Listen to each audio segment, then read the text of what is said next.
যদি পাপ হয়ে যায় হতাশ হবেন না, পাপ হয়ে গেছে হতাশ হবেন না। ওযু করবেন, জায়নামাজে দাঁড়াবেন, 2 রাকাত নামাজ পড়বেন, ওই পাপের কথা আল্লাহকে বলে ক্ষমা চাইবেন। ইনশাআল্লাহ আল্লাহ পাক আপনার গুনাহকে নেকি দিয়ে পরিবর্তন করে দিবেন ইনশাআল্লাহ। যতবার পাপ হবে ততবার নামাজে দাঁড়াবেন, ততবার ওযু করবেন, ততবার 2 রাকাত নামাজ পড়বেন এবং আল্লাহর কাছে ক্ষমা চাইবেন। ইনশাআল্লাহ আল্লাহ মাফ করে দিবেন। শয়তান আপনাকে হতাশ করতে চাইবে, ফ্রাস্ট্রেট করতে চাইবে। আরে তুমি অন্যায় করেছো, এত বড় বড় পাপ করেছো, তুমি পর্নোগ্রাফি দেখো, তুমি মেয়ের সাথে জেনা করেছো, তুমি মদ খাও, তুমি এই করো, তুমি কিভাবে আল্লাহর সামনে দাঁড়াবে, কোন মুখ নিয়ে দাঁড়াবে? এগুলো শয়তানের ওয়াসওয়াসা। কার ওয়াসওয়াসা? আল্লাহ পাক ক্ষমা করতে করতে ক্লান্ত হবেন না, আপনি ক্ষমা চাইতে চাইতে ক্লান্ত হয়ে যাবেন ইনশাআল্লাহ। আল্লাহ পাক এমন গফুর রহিম। এক ব্যক্তি 99টা খুন করেছে। কয়টা?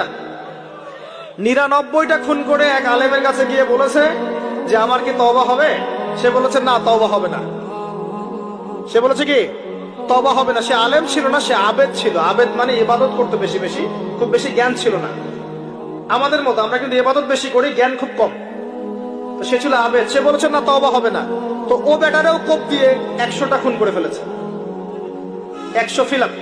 এবার সে চিন্তা করছে যে আমি কি করব। আরেকজন আলেমের কাছে গিয়ে বলছে আমি 100টা খুন করেছি, তওবা হবে?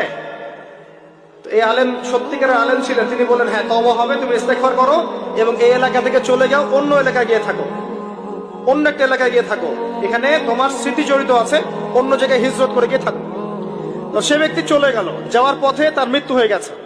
আর আল্লাহ পাকের ফেরেশতা চলে এসেছে, আযাবের ফেরেশতা এবং জান্নাতের ফেরেশতা, তারা নিজেদের মধ্যে এখন তর্ক করছে কে রূহটা নেবে, আত্মাটা কে নেবে। ওই যে রূহ কাকে বলে, সায়েন্সকে জিজ্ঞাসা করেন, সায়েন্সের প্যান্ট খারাপ হয়ে যাবে। রূহ কাকে বলে উত্তর দিতে গিয়ে।